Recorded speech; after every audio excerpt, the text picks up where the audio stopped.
Hello, welcome back to the Masonic Roundtable, a weekly program where Masons from around the world get together to talk about Masonic news and opinions in a friendly and social manner.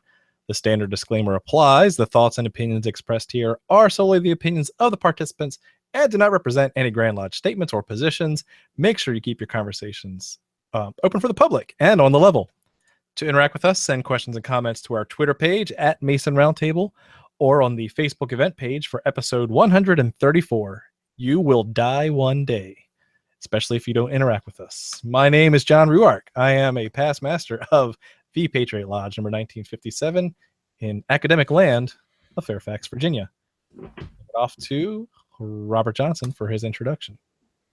Hello, Robert Johnson from Waukegan Lodge number 78, or proper Waukegan United Lodge number 78 in Waukegan, Illinois, where I am a past master and the current secretary and, host of some podcasts and stuff. Thank you, Robert. Thank you. Nick Johnson. Nick Johnson, Corinthian Lodge number 67 in big time Farmington, Minnesota. And I blog every once in a while. Thank you, Nick. Wearing his best pumpkin spice shirt, Juan Sepulveda. Hello, everybody. Juan Sepulveda here from sunny Kissimmee, Florida. A brother from Orange Blossom Lodge number 80 and the host of the Winding Stairs Freemasonry podcast. Thank you, Juan. And last but not least, Jason Richards. Hey, everybody. Jason Richards here, Senior Warden of Acacia Lodge number 16 in good old Clifton, Virginia. Thank you, Jason. Full house tonight. Into Masonic news. Do you like Masonic conferences? I bet you do. And so if you want one in the DC metro area, please swing on by the Mid-Atlantic Convocation of Academic Lodges, which will be on October 1st. So just about a little less than 2 weeks away. The Patriot Lodge, my lodge, and the Colonial Lodge will co-host a meeting of academic lodges in the DC area. There's going to be some great speakers, and if you want to get in, there's still tickets, so make sure you go to academiclodge.org and click on the big registration button, which will go take you right to the Eventbrite page, and we'll see you there. You mean the Colonial Lodge, hopefully soon to be my lodge? Oh, yeah? Oh, wait. No. Never mind. Don't jinx it. Jason gets around. Okay, let's get into another topic that's kind of interesting, and Jason and I have a little bit of skin in this game. That is regarding the United Grand Lodge of England's new social media policy. Woo! Dun, dun, dun. We've covered social media and Freemasonry before in a couple episodes, actually, how brothers should act and then how one should build a social media policy. But here is the United Grand Lodge of England's take. What have you guys thought of this? So just to give a little bit of context, John and I got swindled into taking a look at our own Grand Lodge's policies, and we're actively trying to help come to a policy that frankly I hope is as clear and coherent and concise as the UGLE policy. I've read a lot of state Grand Lodge social media policies, and from what I've seen, the Grand Lodge, the United Grand Lodge of England policy is actually very well reasoned, very concise, and I don't think it overstretches its bounds necessarily. It just essentially says, look, don't call out anybody as a Mason without their consent. Don't do anything illegal. Don't do anything illegal. Remember your obligations, and remember that electronic records are permanent records, ostensibly, and that's really all you need to say. It's like, look, you don't throw away your everyday behavior just because you're behind a computer, no matter what Reddit tells you. What's really cool about it, actually, for me anyway, is I love the fact that it has relevant and kind of current stuff. This isn't a typical Grand Lodge policy that's 10 years behind already. It's got a great thing on best practices. Social media channels can be used to share information only relevant to Freemasons, but care should be exercised to use a more restricted channel, such as a closed or secret Facebook group. Topics might discussed here include discussions of Masonic allegory and symbolism. I mean, they're giving you the ability to go ahead and discuss these things, and they're telling you, just be careful. And I think that's really commendable. Probably one of the best social media policies I've ever seen. Agreed. I did see something that was missing though. Where was the part where whenever you post a picture on Facebook, you're supposed to smile? I mean, seriously. What? Grumpy Masons, right? And then the first comment should always be SMIB, right? Yes, absolutely. It's just a given. You have to put SMIB at the end of it. Followed by 10 comments deriding the brother who posted SMIB. That's also by UGLE guidelines. You guys necessary. aren't allowed to say SOMO that, right? You guys aren't supposed to say SOMO, the whole thing. I don't want to get you in trouble for being not looking for policy. So, yeah. That's nowhere in the policies that John and I are trying to partner with the Grand Lodge to shape. Okay, so just make sure you put in there the thing about smiling, like Nick asked. Yes, yes, I will add that to the policy tomorrow. Cool. You must smile in all of your pictures or face Masonic charges. Got it. good. So let's see. Any other discussion on that? I think one thing that's really cool is as we are reviewing Virginia's social media policy, we are aggregating as part of in partnership with the Grand Lodge Committee of IT in Virginia, other Grand Lodge's IT policies. Now, if I had more time and fewer kids, I would actually take some time to conflate those policies and see if there's any similarities, differences, kind of what do they all say. But I will say that the UGLE couldn't you sell them? I've got plenty going for the lowest. Kids, the kids, not the policies. Nobody wants either. So except for me. This is all on permanent record. That'll be played at one of their weddings.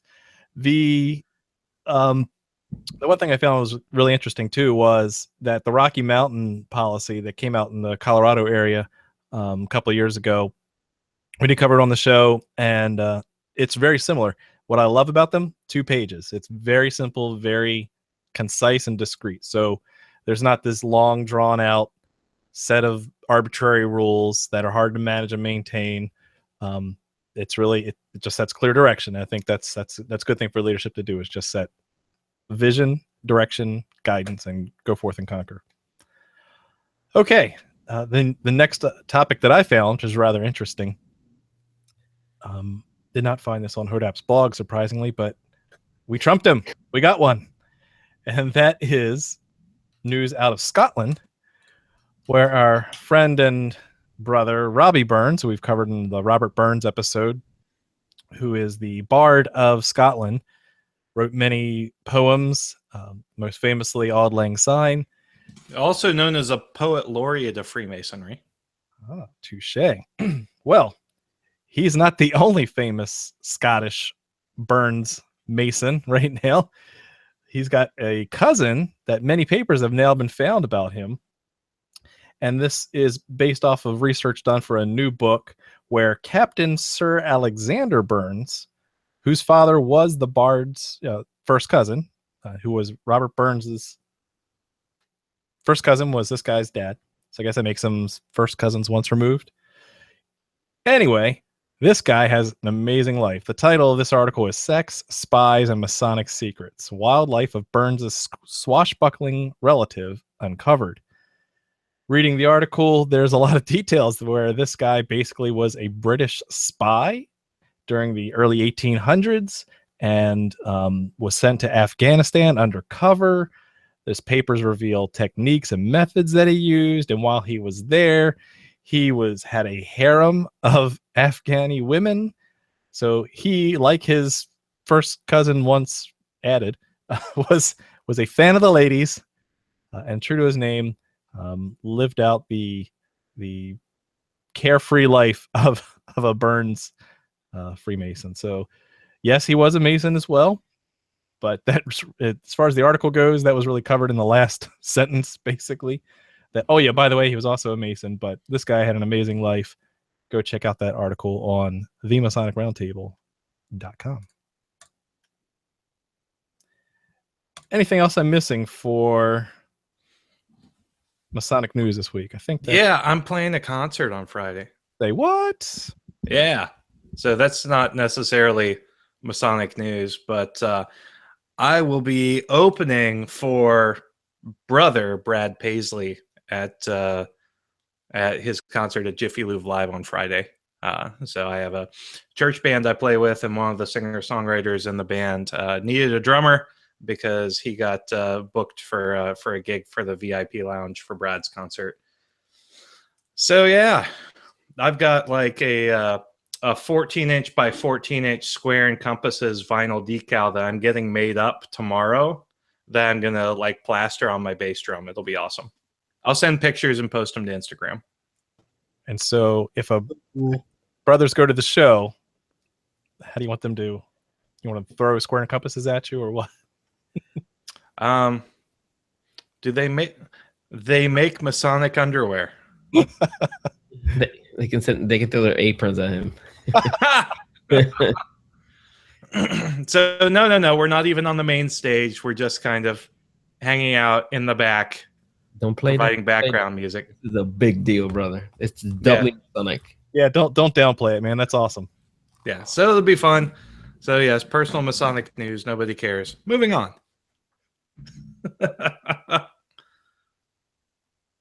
Good. Okay, so now let's get to the Masonic Monday question. On Tuesday? On Tuesday. Nick, take it away. Whoa. That was very frightening, and thank you very much for the introduction.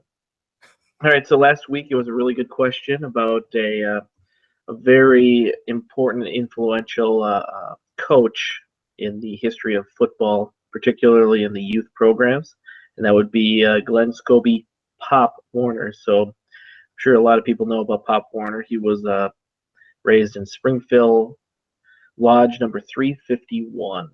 So congratulations to, and hopefully I get everybody's name, Jason Wise, Chris Boyce, Gary Thomas, Christopher Croto, Ryan King, Tyler Moe Slepica, Aaron May, Stephen L. Harrison, Ed Potter, Jason McKean, Michael Laidlaw, Bobby Eberhardt, I bet you it's Eberhardt, Joey Boyer, Jeff Myers, James Webb, Frederick Cheeseborough III, Mike Hambrecht, Hubert Webb, and John S.C. Thorpe.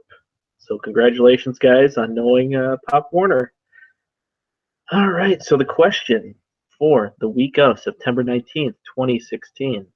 Constitution Day, a day designated to learn about our founding document, is celebrated on September 17th. The fact that 1/3 of the Constitution's signers were Freemasons is oft repeated, but what is less repeated is how many Grand Masters were signatories of the document. How many signers were past Grand Masters? Bonus, name them. When you have an answer, send it to masonicmonday@gmail.com. Don't forget to include your lodge name, your lodge number, and the hashtag Jason is Brad Paisley's bandmate. Oh, snap. I would have settled for roadie / warm up, but I have bumped you up. You have been promoted. You're going on tour, man. the problem is I can't even say I shared the stage with Brad Paisley because technically we're on a different stage. If you run fast enough, you'll share the stage. Yes, before security tackles me. Remember, if it's in a hashtag, it must be true. True. We'll position the machine gunners here and here. Wayne's World 2, sorry. Showing your age, Robert. No, sorry, guys. Good stuff. Thank you, Nick. Let's get into this week's topic. This one's going to be a more personal one based on our own anecdotal contributions to the show. But this Yes, because we are actually all in fact dead. yes, you will die one day. This was brought to life. See what I did there? By Juan. He and I and a couple of the other guys like to talk about the philosophy of Masonry and how this affects how we approach our daily lives.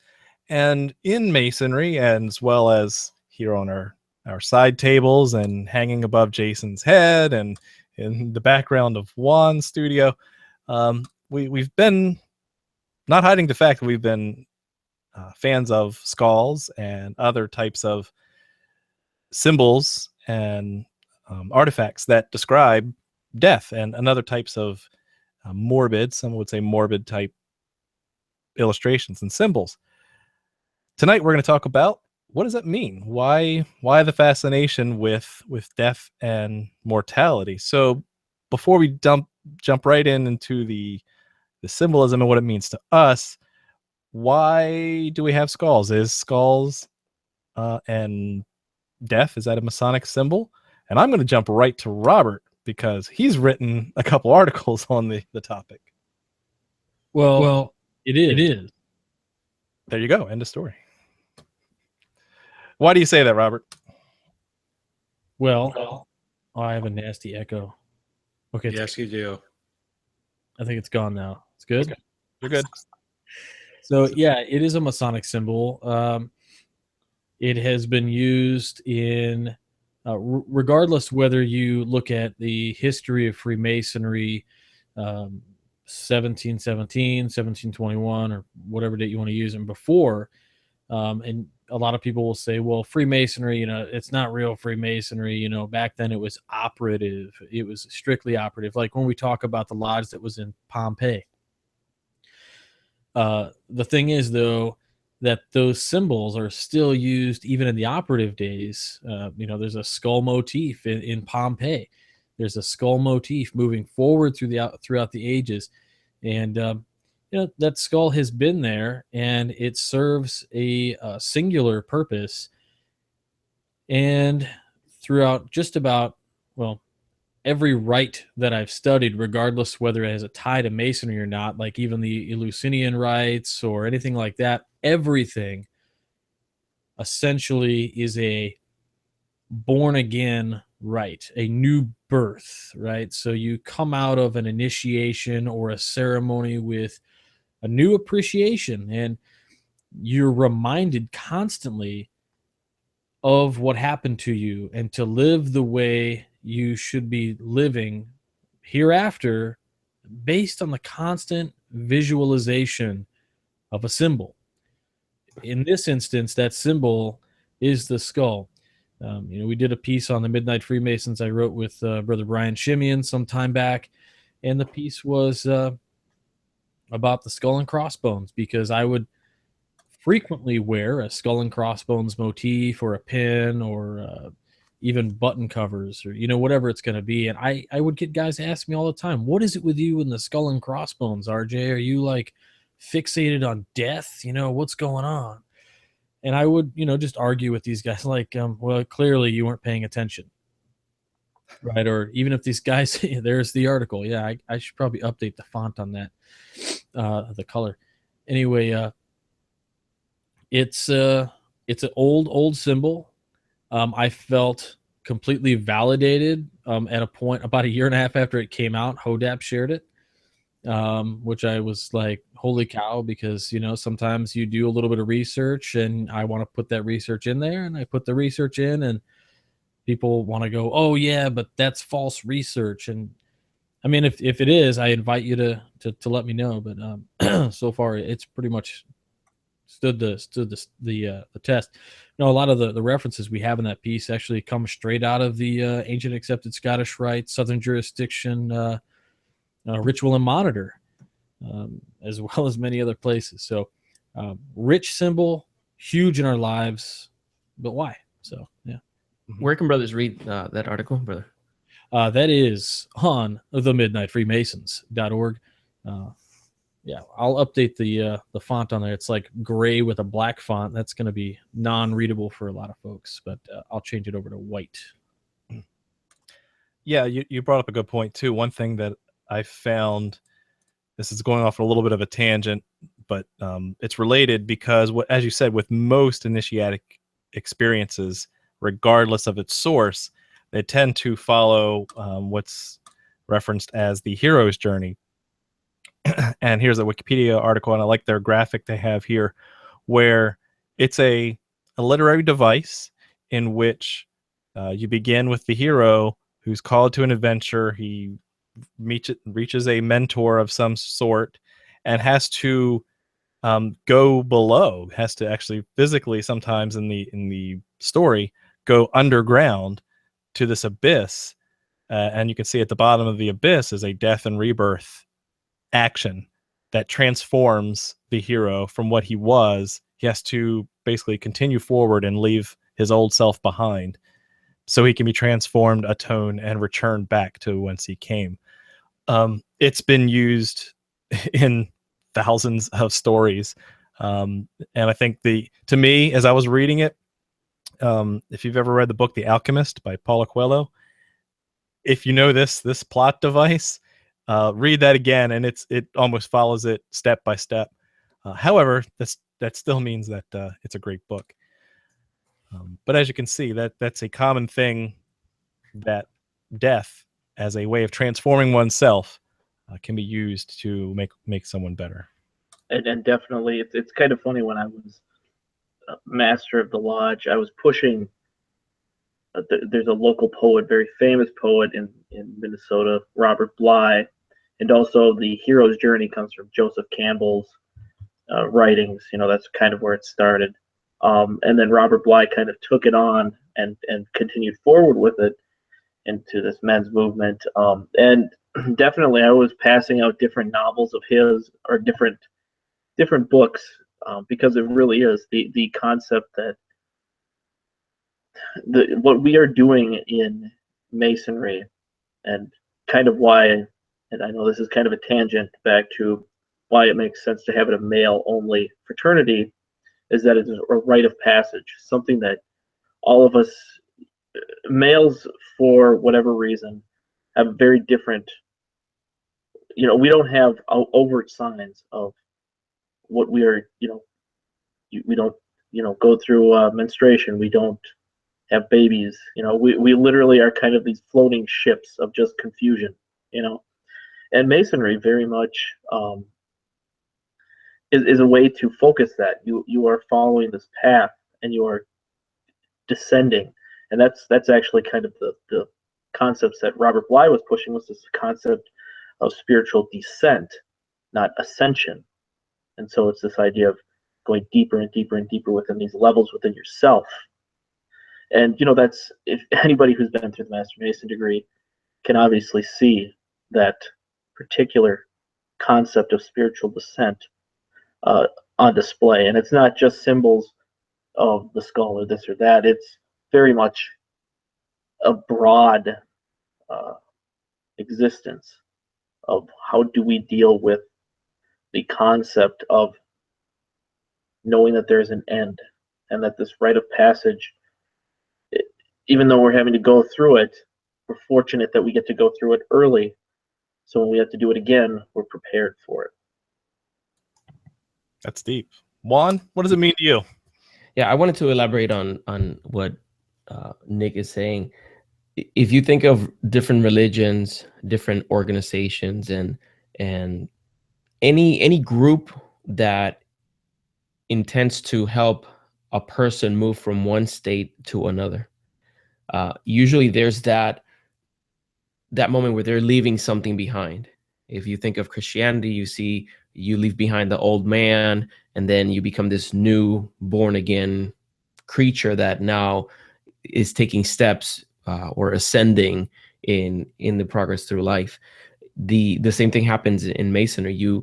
When you come in, there's this symbolism of a rebirth. It's almost as you die, you put to rest your old way of living, and now you start taking steps or degrees in the ascension towards perfection. So it is something, it's a thread that you find in so many rites of passages, which I'm happy that Nick mentioned. rites of passages are important for, they're the catalyst to that cathartic moment. They become that very poignant moment where you actually stop the way you're living, go deep, and like you mentioned, be deeply introspective, and then start making changes and adjustments so that you can become the person that you want to eventually become. Well, and that's, in addition to that one, when you look at the origin of mythos and mythology, you find that these ancient rites of passage were literally areas where the spiritual realm blended with the material realm. So in the ancient, pagan hunting parties, that as a rite of passage, you ended up becoming one with the spiritual realm of the hunt, and so really, Masonry as an extension of that initiatic experience is the perfect place to blend and meld the spiritual with the physical. And I just think it's just a beautiful thing that you can experience in life. So, Robert, what does it mean to you? Not just what's the textbook answer or where can we find these allusions through history. Personally, what does that mean to you? Personally, I'm not somebody, I'm a religious person. And I view life in a very different way. I think, well, everybody views life differently, right? But I mean, I think when I look at the skull, it reminds me every day that death is just a natural progression of the human experience. Excuse me. And I feel like it's a constant reminder to live, every day. You quote, any number of great speakers out there. There's the famous quote, life begins one step outside your comfort zone. And that's a reminder to live. And when I see things like the skull and crossbones, or the skull in general, or the fact that it reminds me that one day, my end will come, it's something I think that really calms you over time. I mean, when you think about it as a kid or a teenager and you face mortality, maybe you have a friend die, or maybe you just have a moment where you are introspective and think, holy cow, I'm going to get old. I'm going to be on a bed. What's that going to be like? What happens when I go? What happens? Like, I stop breathing. I've held my breath. I know what that feels like. It hurts. Is it going to be painful? Is it, what happens? And I think through studies and through, personal reflections and dealing through these things, that the skull continually reminds me to think about those. You eventually become comfortable with the idea of your own death. There is and I can never find it when I search online. It's in the Scottish Rite Ritual Monitor. There's a line in there. I think Art de Hoyos may have been the author of the line when he was kind of annotating some things. But it says something like, you should be contentious of life, ready to lay it down at any time for any reason greater than the purpose of your own existence. And I think that's another, reason to use that symbol. And one of the things that it constantly reminds me of, I mean, you're driving along one day and you're sitting at a stoplight and you're watching some kids go through they're walking across the street, go on their way to school, and you catch out of the corner of your eye, maybe there's a car barreling down the street. Do you just floor it to get your car in front of the bus so that it doesn't take out the kids? Anything. It doesn't matter. It just reminds you to, every day be the hero that you can be, do what you can do and consistently make every day better. That's awesome. Nick, what do you think? Or Juan, you had to get something to add? Yeah, I wanted to mention one thing that I'm sure most of you have gone through this, but there's a period in our lives where we feel like people die, but not me. Like, you have a lot of life to live in front of you. So, you're not leaving yet. And it kind of gives you a bravado. It gives you that fearlessness that allows you to achieve things or do things that are crazy or whatever. Like, almost everybody, if not everybody, goes through that. And going through being exposed to symbols like these and the teachings that are surrounding it kind of give you a little nudge and say, no, you are as fragile as we all are. Like, you are also leaving too. So don't take life for granted. Don't gamble with your life. Their mortality is just it's a second away for people. Right. You have people, you've yelled at people for their bad habits. That's going to kill you one day. And they turn around and they say, yeah, well, a bus can knock you down and kill you in a second too. Leave me alone. But it's true. Death is literally at any moment, at any time. So you got to live. Well, and you make some very salient points, Robert, and you too, Juan. And one of the biggest things that I've frankly struggled with in the past couple of years is I have so much I want to do, and so many things that I want to figure out. I'm worried I'm not going to have time to figure everything out, to do everything I want to do, to experience all that I want to in life. It doesn't keep me up at night. But it's like, man, spirituality is one of those things that I'd really just like to figure out before I don't have the chance to anymore.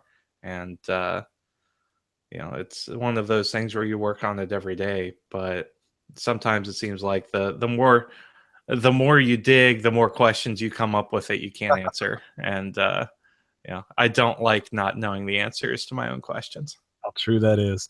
We all struggle with that. With me, obviously, I have a big collection of skulls back here in the background. And I think I like to start off with this interpretation of it. For me, I actually heard an older brother say once that I don't understand why young Masons like the skulls. I think they just like it because it looks cool. And frankly, as Robert said, if you do any below the surface research, you'll find that it's much more than a cool looking symbol, right? It's not a Halloween decoration per se. It's not a just a fad or something you would get tattooed on you just for the fun of it. As with all things in Masonry, everything has a symbol, everything has a purpose behind it. And so, so what does it mean to me? Why am I so infatuated with that? For me, to your point, Jason, for the most part, it reminds me that of the clock that governs our lives, that we all will die. We all have the same amount of time. I think we said it before on this show that Albert Einstein, Napoleon, they all had the same number of hours in the day that we did, and they just chose to be more judicious with that. I found myself looking at symbols like these and stopping myself from saying to myself, I'll just put that off for tomorrow. If I'm awake and I'm interested in it, I'll continue to push forward and I will work a little bit harder. I've been told recently, how do you get all this stuff done? And I want to be clear that I'm not trying to be a workaholic. I'm just trying to balance everything else in my life and realize that if you allocate time, we talked about using our time maps in previous episodes, a balance, that you can get a lot done if you choose to prioritize it that way. And so this is a symbol reminding me of that. The more I look at it too, that if you look at the skull as a symbol, that person whom it represents has unfinished business. There may be something in their life that they did not get a chance to do. So what is my unfinished business? What do I hope to achieve? And what am I doing today, right now, in order to progress toward that?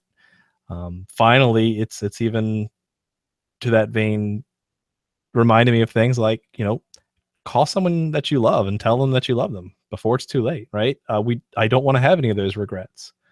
I've called my mother out of the blue and just said, "Hey, Mom, you know what?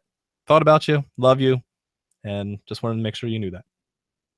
It took 5 minutes to do, but that helps me remind myself that I need to keep that in check and take care of those things so I don't have unfinished business. That the Grand Leveler will take care of us all. And to kind of go off of that, for me, I focus less on the symbols and more on the negative space of what happens in our ritual. So, if you ever feel like I do, I've buried a number of friends in this fraternity now at this point, and it doesn't get any easier. And for me, it after your initiation, passing, raising, the ritual work changes. You're now looking at something. You're not experiencing something. And the negative space is, what do you do with death, dealing with those around you, knowing full well that they're not going to be there forever. And how, we're a fraternity. It's not just that we're friends, we're brothers, we're guys that, for better or worse, are kind of stuck together by our own volition. And it's dealing with that constant concept that it's coming, that it's going to be here. And that's the thing. In every ritual I've experienced that discusses death, if it's a degree that has a Christian focus, it's the conquering of death, but it's still death.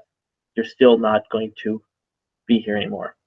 Or the Royal Master, which in my opinion is the greatest expression of the concept of death within Freemasonry of all time. It is focused not on the death as in any kind of candidate. It's focused on who's left behind and what do you do when you lose somebody. Because it's not just their wealth or their secrets or whatever they've kept.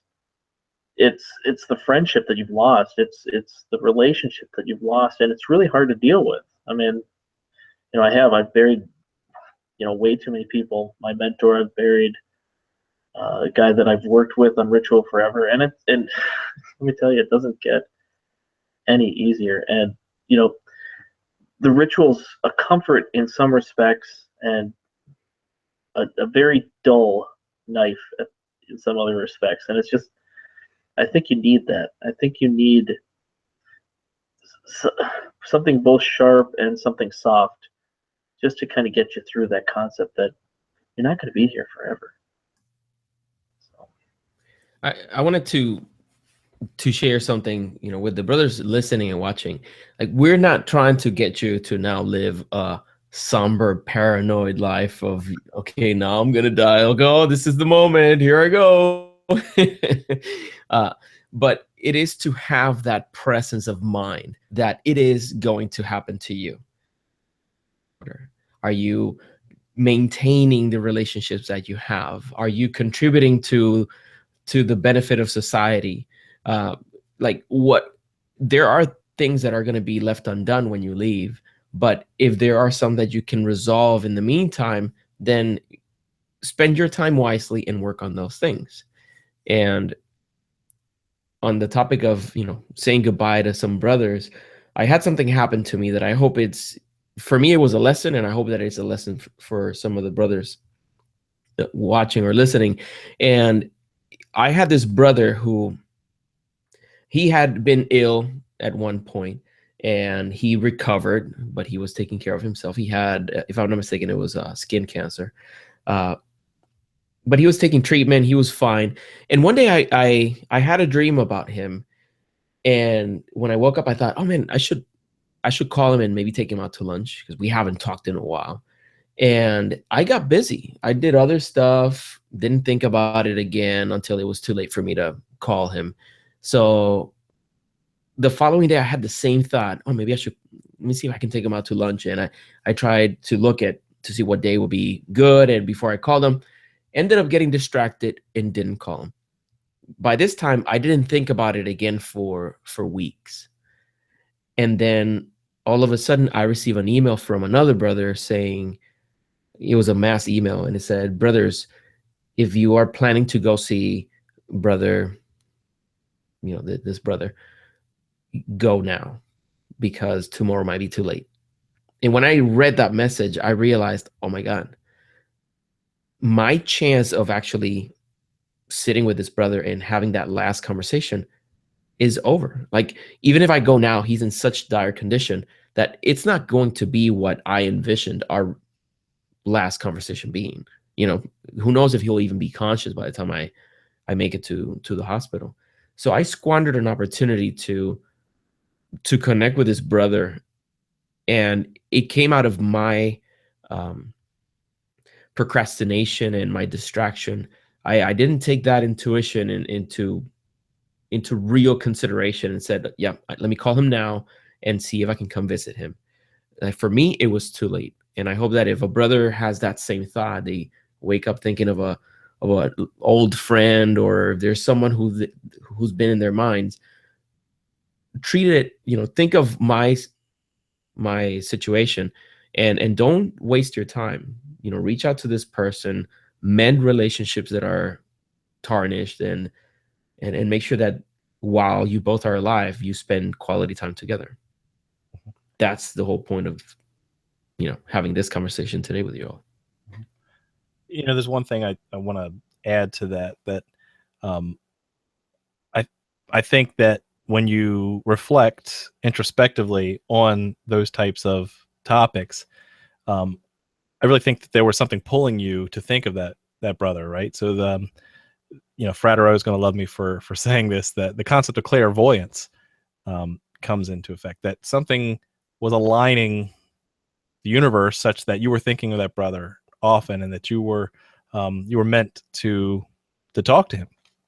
And so whether you call it clairvoyance or a sixth sense or some sort of intuition, that I think there really are no coincidences, that it's really there are things that really align people to think and care for and take care of each other. So if you're feeling that, if you're listening and you have, hey, I haven't talked to so and so in a while, then that's your sign, right? to go act on it. Absolutely. Yeah, it's like I will just, out of the blue, I'm going through emails, every week, and I'm trying to make sure that I'll see a long email from somebody, I'll set it aside, I'll come back to that, on Saturday, and I'm going through, and it eats me all week long. I got to get to those emails, because you don't know that you're going to write an email one day and maybe the email comes back, from a widow or something, or maybe, you just think about somebody, you're like, oh man, let me text that person. I haven't talked to them in forever. And it's just really important to follow those intuitions also. I mean, do what you can do while you're here, because we don't know what's next. Nobody does. Maybe we can do all this plus more. We don't know. So, get it done while you can. Mm-hmm. All right, Jason, it's about that time. Is there anything exciting happening on social media? Oh, not a thing. None whatsoever. Except some great conversations happening as they always do. So let's see. So Brother Andre Beliveau says that actually at his lodge, they use the hero's journey mythology as well as the Plato's allegory of the cave in their handbook for the profane, which is given to candidates to study and go over with their mentor prior to their EA degree. Love it. That's amazing. I would also recommend Iron John, which was written by Robert Bly. That would definitely be another excellent volume to look at. Yeah, it really gets me going when we actually take the time to give candidates something, either something to read or some sort of experience before they actually ever step into the ante room for the first degree. So you can take that as you will as far as chambers of reflection go. but I think your journey with, or your experience with Masonry really needs to begin in earnest when you submit that petition and when you get elected. So moving on, Brother Donnie Dillon says that he hereby proposes that henceforth the episode, or in this episode, the word skull be replaced with caput mortuum, because Latin and because alchemy. Latin's dead. Latin and Greek are not dead, they are immortal, said my Latin teacher.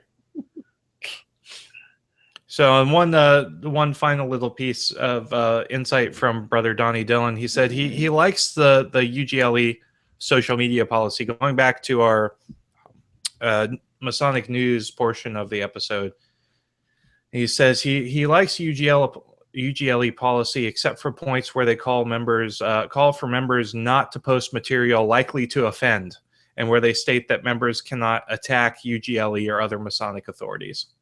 He says the likely to offend term is very vague, and what offends him may be completely normal or tolerable to his neighbor, and disallowing attacks may be used to close the door on critiques that would be very beneficial to the fraternity.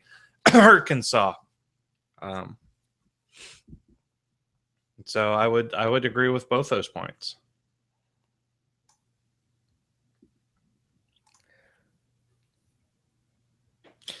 And John left. Yeah, his power died. Okay. It's all thematic. We want to keep it all within the theme. I am so glad we were on the same page. This is fantastic. Well, I was reading stuff off of Facebook and I switched back and I'm like, oh, that's why nobody else was talking. Awesome. So that's all we have for Masonic news tonight. Let's start going around with our final thoughts and shameless plugs, starting with Nick Johnson.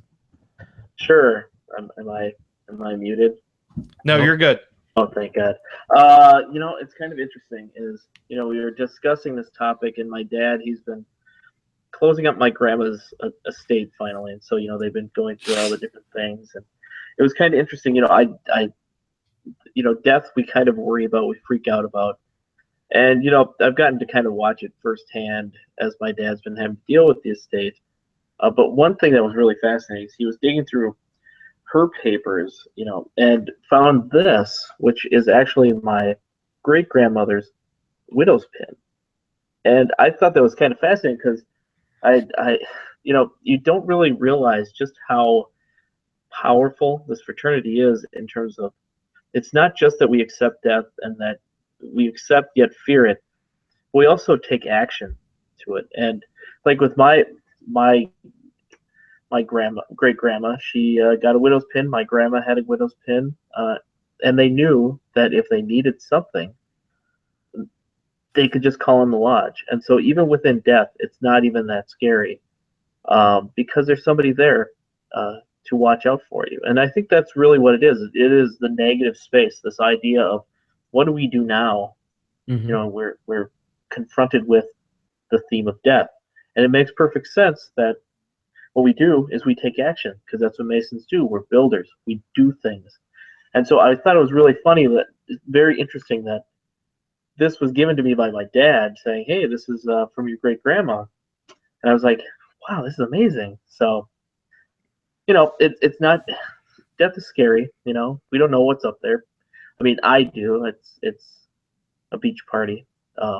It's really nice. It's really nice. I'm just telling you. But other than that, you get to watch the Buccaneers win every game all the time because they're the best. And that's pretty much it. So I've now given you a little glimpse of what heaven is like. So you're welcome. Margaritaville. Where can brothers read more of your work? Oh, millennialfreemason.com. I promise I'm going to get a blog post out. And I say that all the time because I am really bad with deadlines. But when you own it, you got to own it. So that's what's going to happen. And we're all looking forward to reading more of your stunning work, Brother Nick. Brother Juan, your final thoughts and shameless plugs. All right. I hope that brothers found this episode edifying and entertaining. Once Robert puts a little bit of Margaritaville into Nick's closing statement on the post edit, they're gonna get a chuckle out of it for sure. But it is important that every now and then we go back and remember our mortality. I mean, we are not invincible. There is a finality to our physical life, and what happens after that end, who knows what it is. And the thing is that we shouldn't save it all for the afterlife. One thing that I want to say condemn, but I think that's too strong of a word, is to live a very uneventful life just for the hope of having a great afterlife. It's something that has no appeal to me. I think that people should live their life to the fullest. And I'm not saying skydive and, go planking or any of those trendy things. See, I brought planking from the dead.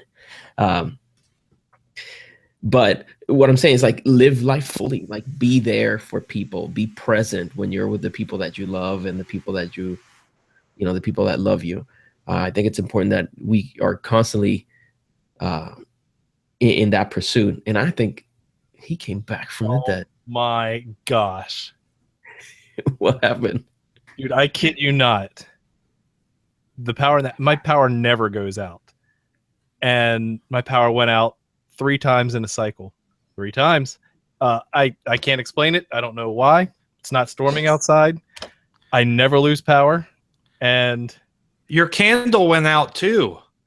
Yes. Holy crap. Guys, I kid you not, I am completely freaked out right now. Uh-oh. It's for great television, but I can't explain it. So let's let Juan keep talking. Yeah. Because he was saying some good stuff. You ruined it. John always does. We're glad to have you back. But I hope that you found the episode edifying and that it makes you think that there is at least a little bit of information within our conversations that can spark some thought in you, some introspection, and a little more understanding of why our obsession with the skulls and the crossbones. Yes, it is cool in many designs, especially the ones found on Freemasonry.com, but that's not the purpose of them. The purpose of the symbol, like with every symbol in Masonry, has that deep lesson that can help us move towards perfection. It allows us to really try to put these things to practice. And you know me, that's what I try to do. I'm not perfect and I'm far from it, but God knows I have a passion for looking for opportunities to improve myself. And I found so many of them in Masonry that, that's why I'm part of this. So thank you, brothers, for listening and watching. I invite you to go to thewindingstairs.com. I said last week that I was going to have an episode this past week, and I completely failed at that. I've had a ton of stuff, so I don't want to promise you that the recordings are done. It's a matter of editing and posting, so they'll be very soon available. And if you're as passionate as me at finding practical applications to these lessons to your life, time's running out. We only have a couple of more days, I think 3 more days before we close the door for Applied Freemasonry. So go to thewindingstairs.com/applied. Thank you, brothers. All right. Thank you very much, Juan. Robert. So I had a really good friend of mine who was a millionaire. True story. Saved and saved and saved and saved and saved all his whole life. It was awesome. It was really cool. Like, we had friends who maybe needed to borrow money every once in a while, and then they'd pay him back, and it was really cool. And then this particular gent watched 2 of his siblings pass away, his youngest and his older brother. And then he told me one day, well, you can't take it with you. So then he started enjoying life and taking vacations. And no matter what, I'd say, hey, you know, we got, you know, if our friend of ours died or something and there's a funeral, I said, hey, you going to come to the funeral? It's on this day. He goes, no. I'm going to be, I got a vacation planned. Life's for the living, Robert. And I said, all right, man. You know, it was a really interesting individual. And I always remember that, you know, life is for the living. If you're here, get it done. Do it. Do what you can. Be awesome at doing what you're doing. Make a difference. You know, all those positive things that I can throw a million memes at you. But it's just, that's what it is. I love the skull. I love that it gives me that constant reminder. I have a shelf above my head that you can't see, but there's 4 of them up there. I'm trying to get a real one. They're really expensive though. But anyway, thanks for watching the show. Thanks for sharing your stories on the event page. I really enjoyed everybody's commentary on this. I could say especially, but I'd name all the contributors here. So thank you. And thanks for watching. Yeah. All right, John, you're up. I'm still shaken up. I don't know what happened. But it shows me as Jason Richards now. That's even worse. It's because we're using the same email address. Oh my gosh. So if I didn't have something prepared, I'd have nothing at all. So I'll end with this final thought. This is an Albert Pike quote that I like, and it's written at the House of the Temple that says, "What we have done for ourselves alone dies with us. What we have done for others in the world remains and is immortal." That sums it up. So that's all I got. Thanks very much for watching. Hopefully we'll see you next week if the Supreme Architect is willing, and keep searching for more light. No. Save me for last. No, I didn't save you for last. You said you take the lead, so I took the lead. I'm saving me for last. So I still can't cut you off? So you still can't cut me off. I tell you what, I'll pan it back over to you when I'm done. But first, I got stuff to say. Take us home, Jake. Yeah, so everybody, thanks so much for watching and putting up with the nuances of a live show and possible paranormal activity at the Ruark household. So, you know, if he doesn't turn up to work tomorrow, I know that the poltergeist got him. But listen, I think, you know, as Brother Jeremy Souls mentioned, you know, death is the ultimate leveler. It's something that every single one of us has to face.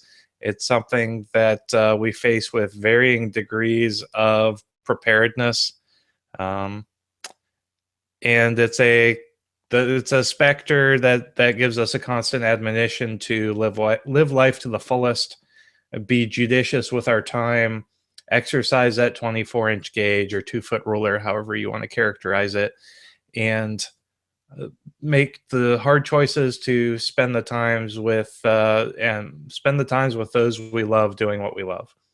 And Masonry is all about helping you manage that time. So thanks so much for everybody who's spending their time, their precious moments on earth, listening to us, because we are very, very honored to have you all here and to be able to share these discussions with you, knowing that there are 10 million other things that you could be doing. So we especially want to give a shout out to Brother Mike Hambrecht, who is here with us every single week, and he does our website and IT support for us. And so the show notes pages have been filled out wonderfully, and that's all due to Mike. So we can't thank him enough for all of the wonderful help that he gives us. And so he's incredible. You guys are all incredible. Thank you so much for watching. And John, keep searching for more light. Good night, everybody. See you next week.